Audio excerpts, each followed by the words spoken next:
Boa tarde, pessoal, tudo bem? A gente vai iniciar aqui uma nova live sobre distorção cognitiva. Deixa eu colocar aqui para vocês o tema. Sejam muito bem-vindos.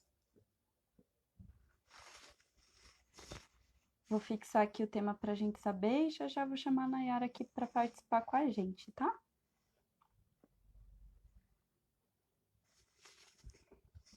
Só esperar ela aceitar aqui.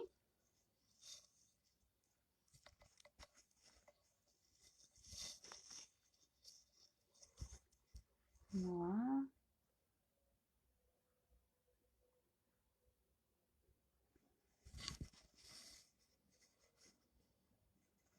Muito bem.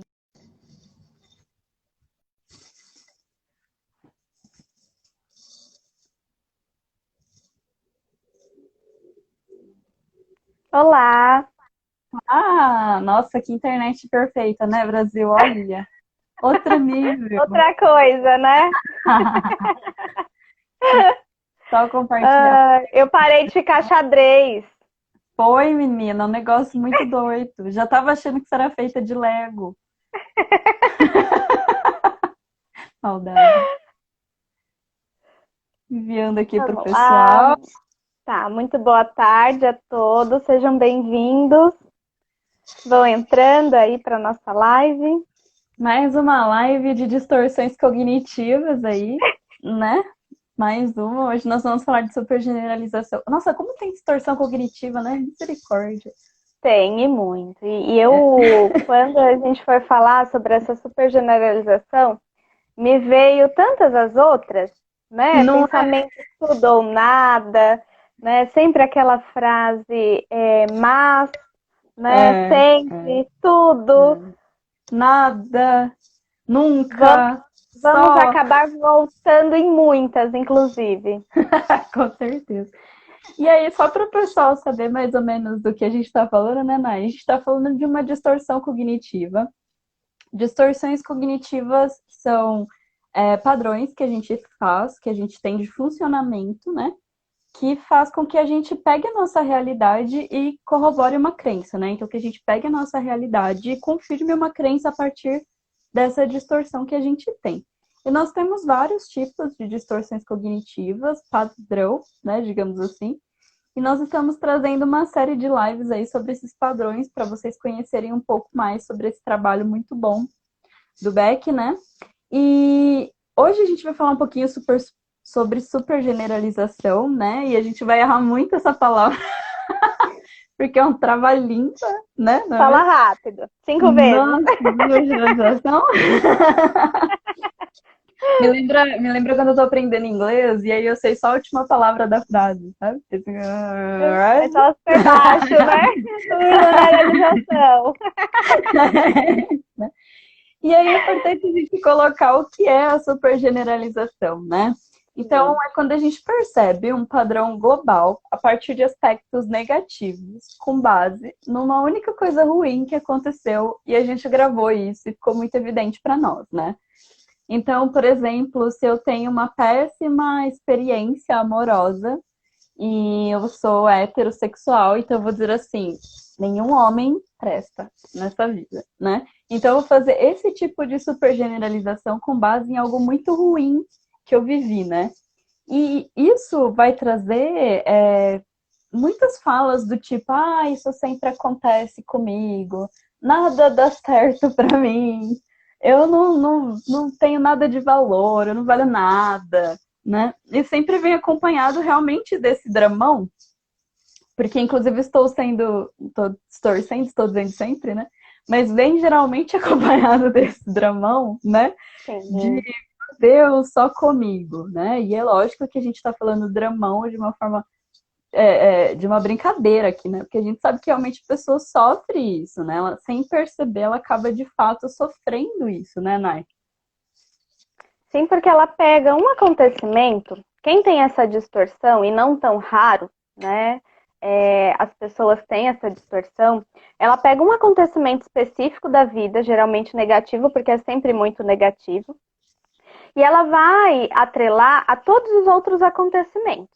Então, aconteceu algo ruim específico na minha vida, e aí eu pego outras situações futuras e transformo isso numa regra. Pessoas que vivenciaram traições em seus relacionamentos. Eu brinco até com essa distorção, dizendo que quando nós éramos crianças, todos nós tínhamos essa distorção. Todos. E nossa mãe foi aquela psicóloga que nos corrigia, né? Porque a gente falava o seguinte: ai, mãe, mas todo mundo vai para essa festa. Nossa, mas ninguém vai. Nossa, mas tudo eu. E o que a mãe dizia? Você não é todo mundo. Então, exato. E o que isso quer dizer? Que a gente pega às vezes quem ia naquela festa ou quem ia fazer tal coisa, eram 2, 3 pessoas específicas, que a gente também queria estar junto a elas.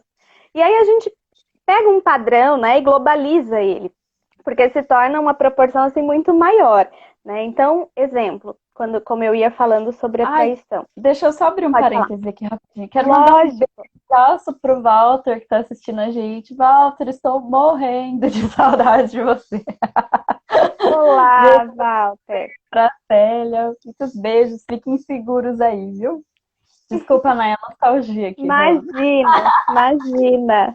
Então, o que acontece? Quando uma pessoa ela passa por uma traição, né, seja no relacionamento, casamento, o que quer que seja, ou de uma amizade que essa pessoa tenha, essa pessoa ela costuma pegar esse acontecimento, que é muito difícil e muito doloroso, e passa a generalizar dizendo, como você mesmo disse, todos os meus próximos relacionamentos vão me trair.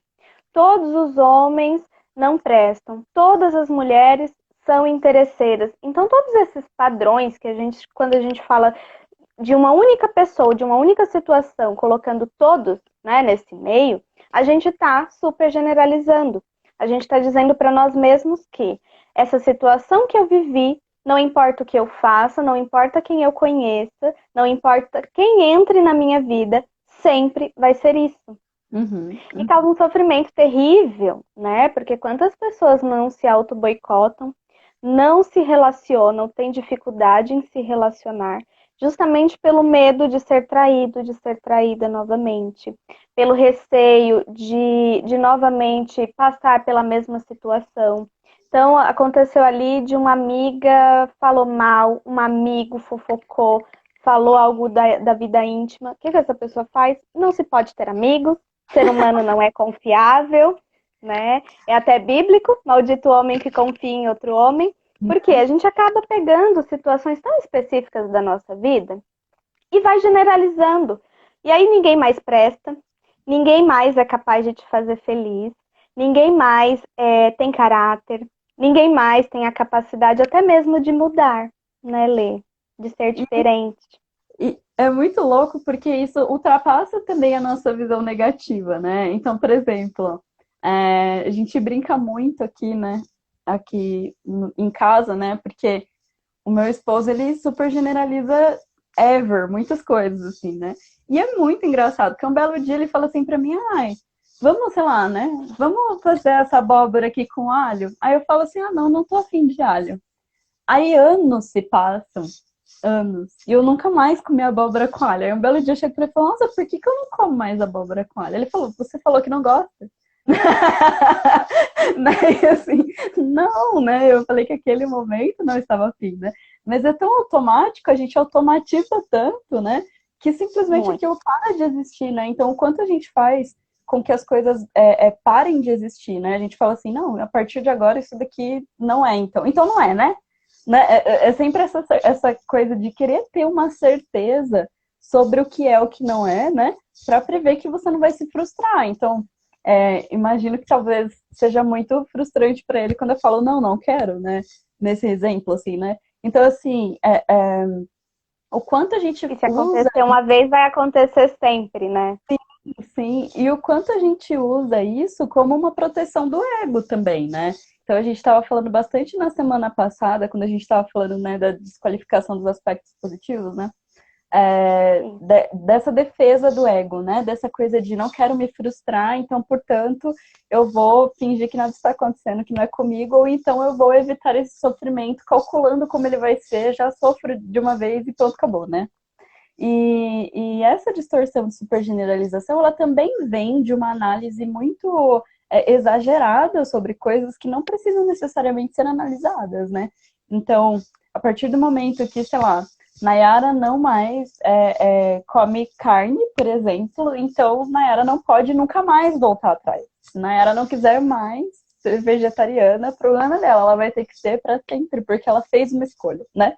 E o quanto a gente coloca esse peso de para sempre nas nossas escolhas, né? Como se a gente não pudesse recomeçar, ou reconstruir, ou se transformar, né? Não, a gente escolheu aquilo e é para sempre. A gente vê bastante isso em relações conjugais também, né?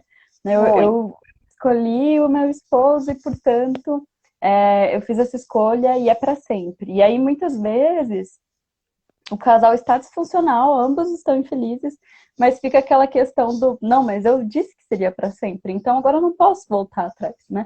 Que é uma super generalização. A partir do momento que eu disse sim, eu não posso dizer não. Seria uma contradição, né? Então também a gente entra nessa armadilha, né, de super generalizar a um ponto de achar que o que a gente achou um dia, a gente tem que achar para sempre isso, porque foi isso que a gente acreditou, fez, etc e tal, e que voltar atrás em algum ponto de vista, né, te tornaria hipócrita, ou sei lá, qualquer outra palavra, né?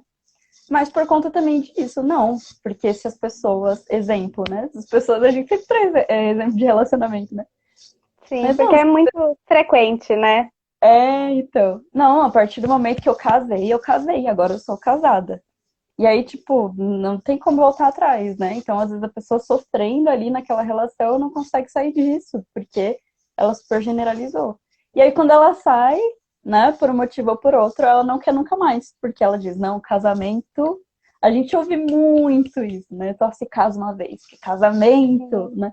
E É o quando caminho, dizem, né, quem de uma escapa, 100 anos vive. Nossa, esse dizer é tão comum para mim. né?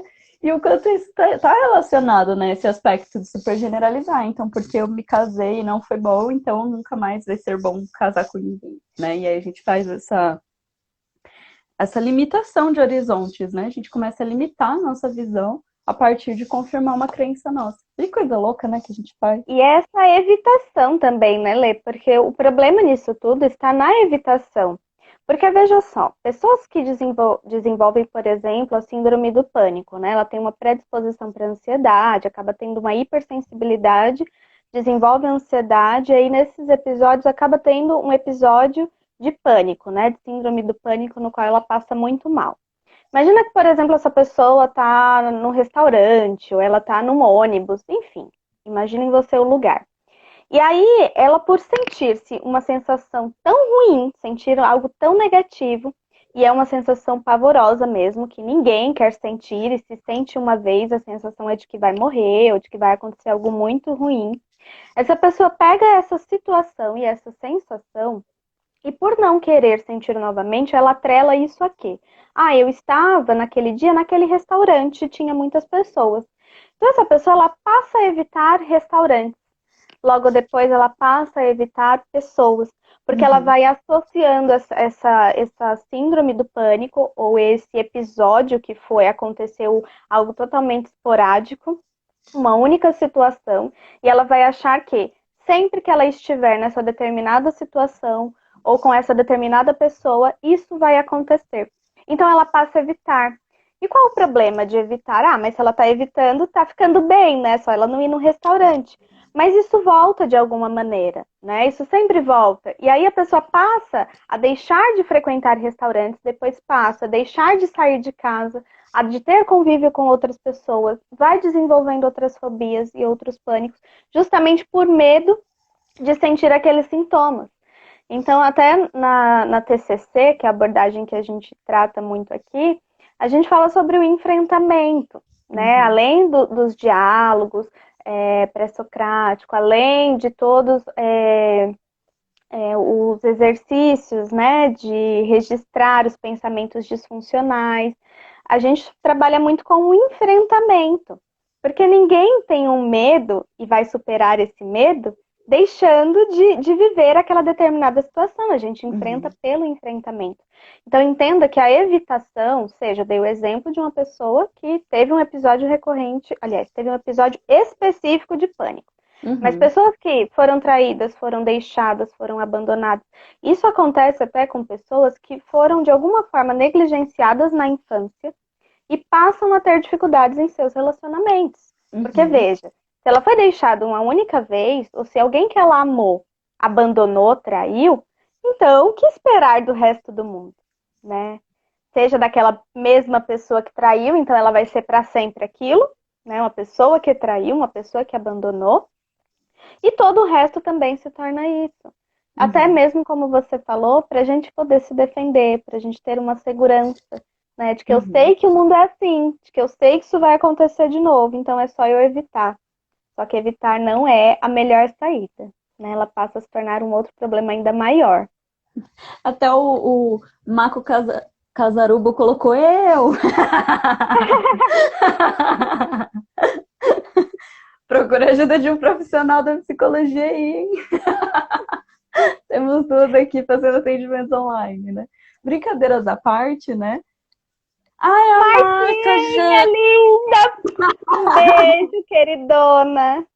Assim não dá, não tem foto, né? Como eu ia saber que é você? Beijo. Saudade. Nossa, eu fiquei até vermelha. Então, né? A gente tem essa parada da supergeneralização e é engraçado porque, assim, né? A gente faz isso também com coisas boas, né? Então, a gente também pode supergeneralizar uma coisa muito legal. Então, por exemplo, assim, né? Suponha que, não sei, deixa eu pensar num exemplo aqui, né? Mas suponha que eu fui numa viagem nas montanhas e foi muito legal. Top, maravilhosa, né? Legal. Se eu for numa outra viagem na montanha, ela tem que ser legal a qualquer custo. Né? Então aí a gente também vai entrar muito nessas dinâmicas de relacionamento abusivo, né? Então, se o meu parceiro, ele era um cara legal quando a gente tava namorando, então não, ele é um cara legal. Ele é um cara legal. Ele é um cara legal. E, enfim, ele é um cara legal, né? E aí é a pessoa que te fala que é teimosa, né? Que dá murro em ponta de faca, né? Olha, não é porque naquele momento, naquela data, naquele lugar, o encontro de vocês foi legal, que essa pessoa é legal, ou que ela tá sendo legal agora, ou que o seu relacionamento tá sendo legal agora, né? Então tem muito isso também, né? Às vezes a gente super generaliza também aspectos positivos e acabamos ficando aí extremamente teimosinhos, né? Então a gente tem que olhar para isso também, né? Lembrando que generalizar é também uma forma de se comunicar, né? Geralmente a gente não consegue se comunicar sem a gente generalizar coisas, né? Então, a gente usa muito isso, por exemplo, na ciência, né? Na ciência eu posso dizer, olha, as mulheres, né, por exemplo, são vítimas de violência doméstica muito mais do que os homens. Aí você vai dizer, mas todas as mulheres são? Não, mas a maioria é. Então, a generalização, ela faz parte de um aspecto da nossa vida de conseguir ter uma visão holística, né? De conseguir ter uma visão do todo, de tudo que está acontecendo, e isso nos ajuda também a conseguir mensurar coisas, pensar sobre isso, fazer análises, né? Bom, isso é ótimo na ciência, isso é ótimo no seu trabalho, isso é ótimo como uma ferramenta, mas isso não é ótimo como uma distorção, né? Então, fica claro, é legal a gente deixar claro, né, que isso como ferramenta é útil, assim como a ansiedade. A ansiedade a nível de ferramenta é ótima, maravilhosa, necessária, inclusive. O meio corporativo ama, né? Mas a ansiedade, quanto companheira de vida, é uma péssima ideia, né? Assim como a generalização. E lembrando que quando a gente fala da distorção cognitiva de supergeneralização, a gente está falando de uma super generalização. É tudo, é todos, é nunca, né? É super dicotomizado. Sim, sim. O que também a gente vê bastante nos transtornos obsessivos compulsivos, né? Então, em transtorno obsessivo compulsivo, ou às vezes nas pessoas que são muito, ai, como se diz, né? Era quando acredita, supersticiosas, né? Então, eu fui no jogo do Corinthians com a minha meia da sorte, o Corinthians ganhou. Então, todas as vezes que eu for no jogo do Corinthians, eu vou pôr a minha meia da sorte, né? Então, aí a gente vai vendo a nossa capacidade de supergeneralização. A generalização em si, como ferramenta de vida, ela é muito apropriada, porque ela faz com que a gente consiga reduzir esforços e calcular coisas e ter uma visão científica dessas coisas, né? Então, imagina, por exemplo, que se o seu cérebro pensasse todas as vezes que você for trocar a marcha do carro, se ele está fazendo a marcha correta, né? Não, a gente não faz isso, porque a gente já generalizou, né? Então, os carros... Automatizou, né, também. Né? Então, os carros do Brasil têm essa configuração de marcha. Tanto que quando a gente troca de carro e a ré fica de uma outra forma, né? Que tem alguns carros que têm a ré diferente, você tem que puxar o câmbio, né? Etc e tal. Eu não pego carro diferente do meu. Fala, Nayara, não sei, não consigo, não consigo. Olha, eu já me autolimitando. Mas é uma dificuldade imensa. Sim, né? E eu não consigo, inclusive, é um pensamento de super generalização. Porque eu não consegui, né? Exatamente. É um exemplo, né, gente? O exemplo tá aqui. E o quanto a gente nos super generaliza no nosso dia a dia. Sobre a superstição que você falou, acho legal comentar também que a superstição, ela nasce diante de um único acontecimento. Então, por exemplo, as pessoas têm superstição de que a mão tá coçando é porque é dinheiro, né? Então, imaginem, uma pessoa estava caminhando, né? Vamos imaginar, estava andando, e aí ela começou a sentir uma coceira horrorosa na mão. E aí coçou. Logo depois, dando uns próximos passos, ela encontrou dinheiro no chão e ela falou, nossa, ela associa, né? E a partir dessa associação, ela vai entender que todas as vezes que a minha mão coçar, automaticamente eu vou ganhar dinheiro. Porque isso pode acontecer não somente uma única vez. Isso pode acontecer novamente. O transtorno de pânico, por exemplo, a sensação de ser negligenciado, ou medo de ser deixado, ou de ser traída ou traído. Isso pode acontecer novamente nas suas próximas relações, seja amorosas, seja de amizade, seja familiares. E automaticamente, por acontecer uma única ou mais de uma vez, duas vezes, supondo, você entende que isso vai acontecer para sempre. Esse ciclo ele é eterno. E não é. Eu falo sempre que todo ser humano ele é um universo particular. Todos nós estamos aprendendo o tempo inteiro, evoluindo o tempo inteiro. Não dá para a gente pegar uma única situação, uma situação específica, isolada ou paralela, e achar que todas as pessoas vão ser isso para sempre. Então, se você foi deixada, traída, negligenciado, ou se você foi, porventura, sofreu algum trauma, ou passou por uma situação de ansiedade na qual você não deu conta, entenda que não é porque isso aconteceu, porque determinada pessoa te feriu, todas as pessoas não são confiáveis. Você tá negando que a existência humana, a imperfeição humana, e você está negando também que as pessoas podem melhorar, podem mudar, podem ser diferentes e são diferentes. Né? Cada um tem a sua subjetividade. E essa subjetividade, ela diz respeito exatamente a essa personalidade que cada um tenha. Independente se nasceu no mesmo dia, se tem as situações muito parecidas de vida, experiências de vida muito parecidas, cada um sentiu de uma maneira, cada um vive a sua maneira. Então não dá para a gente pegar um único acontecimento na nossa vida e generalizar e dizer que vai ser isso para sempre. Ou até mesmo com você, né, Lê? Com a gente mesmo, de dizer, eu nunca vou conseguir, nunca vai dar certo para mim, eu nunca vou aprender, eu nunca vou saber. Porque isso você está dizendo, e, aliás, além de você estar se limitando, você está dizendo que você não tem a capacidade de aprender. Imagina, se uma pessoa foi capaz de fazer, então isso é possível. E aí, se nenhuma pessoa foi capaz de fazer, talvez você seja essa pessoa, essa primeira pessoa. Nossa, é muito louco, né? A supergeneralização dá pra gente falar de tanta coisa, né? A gente vê bastante também com os pais. Ai, gente, eu tô com uma rinite, por isso tô coçando o nariz. A gente vê muito também com os pais, né? Chega assim, Por exemplo, o filho ou a filha foi lá e, sei lá, foi rude com o professor ou com a professora na escola, né? Aí, a partir de então, essa criança passa a ser muito difícil, uma criança difícil, né? Ai, você é difícil, né? E aí, isso vai se repetindo. A gente falou um pouco disso em rotulação, né? Mas a rotulação, ela tá bem associada a um adjetivo, né, que se dá para a pessoa. Mas a supergeneralização, ela possibilita uma rotulação, né?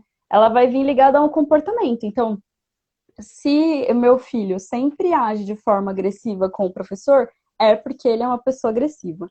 Mas ele é agressivo com os amigos? Ele é agressivo com você? Ele é agressivo quando ele tá sem fome? Ele é agressivo quando ele tá sem sono? Ele é agressivo. Né? A gente tem tantas variáveis, lógico, que a gente não está justificando agressão a professores, né? Vou deixar bem claro. Né? Mas a gente não pode ignorar todas as variáveis do que está acontecendo, e bem pior que isso, né? A gente não pode trazer essa generalização para dentro dessa criança, porque daí essa criança vai acreditar que ela é difícil, e a partir de então ela se tornará difícil mesmo. Porque ela já está acostumada com esse rótulo, né? E aí Ela vai ela vai entender que é isso, né? ela vai personificar, né, essas características. Então a gente ouve muito isso. Ou então, é simples, você quer brigar com alguém, você fala sempre ou nunca, né? É isso, né? Você nunca bota o copo na pia. Você sempre deixa a sua toalha molhada na cama, né? E por aí vai. Então, talvez a supergeneralização seja uma das distorções cognitivas que tragam mais prejuízos, eu acho, para relacionamentos, né? Porque ela tá ligada a preconceitos, ela tá ligada a rotulações, ela tá ligada a gente não dar uma chance para o outro e fica E a muito. minimização, né? Desculpa te É, cortar, a minimização de tudo que é vivenciado, né? De tudo também que é bom, minimização dos aspectos positivos, a maximização dos aspectos negativos. é. E nunca é A Mar... positivo, né? é, a Marta colocou aqui pra gente, né? 8 ou 80. Não! 8 ou 80 é distorção cognitiva de dicotomia. A gente vai ter um episódio sobre ela também, né? Tudo ou Mas nada. brincadeiras à parte, né? As distorções são muito parecidas e, na verdade, elas são interligadas, né? Porque elas vêm das crenças irracionais, né? Então, a gente tem ali 12 crenças e 26 distorções. São 26, né, Nigel? 26 Então, distorções cognitivas, né? Então, imaginem vocês que existem é, duas ou mais distorções cognitivas relacionadas ali à mesma crença, enraizada ali lá na mesma crença, né? Então, é comum que elas sejam muito parecidas. Elas têm pequeníssimos detalhes de diferença. Muitas vezes elas se interligam, uma leva a outra, né? A gente tenta separar para deixar de um modo didático, mas de fato não é assim que vem para a gente no consultório, né, Nai? Então, nos nossos exemplos pode parecer que é tudo muito parecido, mas é porque essa separação ela é didática, mas ela não é real, né? Na vida uhum. real, as pessoas vêm com várias distorções sobrepostas, uma dentro da outra, a gente vai lá e faz esse garimpo, né? A gente tira, a gente chega na raiz dessa distorção e consegue conversar sobre isso, né?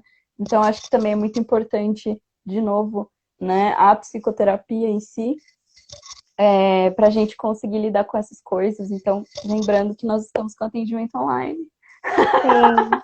Então, Né, se né? você se percebeu, se identificou aí com alguma das distorções, seja essa que a gente está falando, ou as outras que a gente já fez, vai lá no IGTV, no canal do YouTube, estão todas lá. Se identificou, é bom trabalhar, né? Porque investir nesse autoconhecimento é investir também numa qualidade de vida.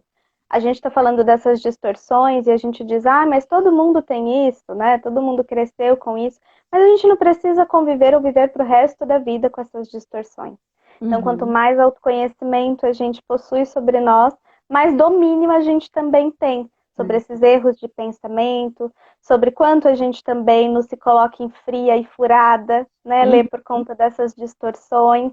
Uhum. Então, chegou pessoas que se sentem também muito inferiorizadas, né? Que chegam numa festa, estão na escola, deu um oi, ninguém respondeu, essa pessoa vai pensar o que? Ah, ninguém gosta de mim, né? Ninguém se importa, ninguém falou comigo, ninguém nunca me dá atenção, e isso não é verdade. Então, a gente precisa, primeiro, analisar a situação como individual. Isso está acontecendo hoje e agora. Ainda que amanhã aconteça algo muito parecido, vai ser diferente. Porque você vai ser e vai estar diferente, porque muitas vezes as pessoas vão ser diferentes. Então, esse processo de psicoterapia, de autoconhecimento, pode te proporcionar uma melhor qualidade de vida. Então, busque. Por que não investir em si? Né? E evitar principalmente frases do tipo tudo, nada, ninguém, todo mundo, né? Então, nenhum, ninguém. Então, assim, evitem esses termos, porque eles sempre estão relacionados ali com essa super generalização que a gente faz. Sim, sim. Queria convidar o pessoal que está assistindo a gente. Nós estamos tendo vários eventos aí essa semana. Nós estamos como apoiadores da Semana do Orgulho LGBTQIA+, do Núcleo Nascem. Então sigam, a gente tem vários posts no feed falando sobre isso, sobre orgulho LGBTQIA+. Nós estamos aprendendo também, estamos aprendendo muito. Nossa, a live está sendo sensacional. Vocês Tá maravilhoso, gente. Tá maravilhoso. A mente explodiu. Acompanhe. E eu, teoricamente, eu sou desconstruidona, né? Mas, assim, muito legal. A gente tá aprendendo muita coisa lá. Tá tendo sorteio de brindes, de prêmios. A Síntese tá colaborando. A gente comprou uma linda, maravilhosa meia com arco-íris. Vai ser o sorteio. Que incrível! Tá lindo, lindo, lindo. O link do Núcleo Nascem tá na nossa bio. Na nossa bio tem um link que tem todos os links que vocês podem acessar, que possam ser importantes para vocês. A gente tem sobre Covid-19, a gente tem do Núcleo Nascem, que é o nosso parceiro. A gente tem links do podcast. Nossa, o podcast tá tão lindo, gente. Vai lá prestigiar nosso podcast, nosso canal no YouTube. Mais maravilhoso que outro. Nossa, olha, eu não quero falar não, mas aquele podcast é gostosinho, viu? Eu parei de gravar faz um tempo, porque eu tô demorando para gravar os episódios, na verdade, porque eu troquei de cômodo. Assim, está em outro cômodo do meu apartamento nesse momento. E aqui é muito barulhento, né? Infelizmente não fica um áudio tão legal, então eu tô dando doses homeopáticas do podcast aí para vocês, mas em breve a gente vai conseguir achar um lugar bem silencioso, fazer gravações bem legais para vocês. Então, curtam, aproveitem bastante. Qualquer coisa, nós estamos aqui, nos mandem mensagens. E semana que vem tem mais, né, Nayara? Mais uma. Para mais outras lives. Sim, beijo a todos. Beijo, minha querida. Para quem ainda não me conhece, eu sou a Nayara. Eu tô no Instagram como @psiconayaragonçalves. Então, busquem lá. Tenho feito lives também, inclusive sobre relações abusivas, sobre saúde mental, sobre ansiedade. Então, qualquer dúvida, estou à disposição também. Até a próxima live. Obrigada a todos vocês que nos acompanharam. Tchau.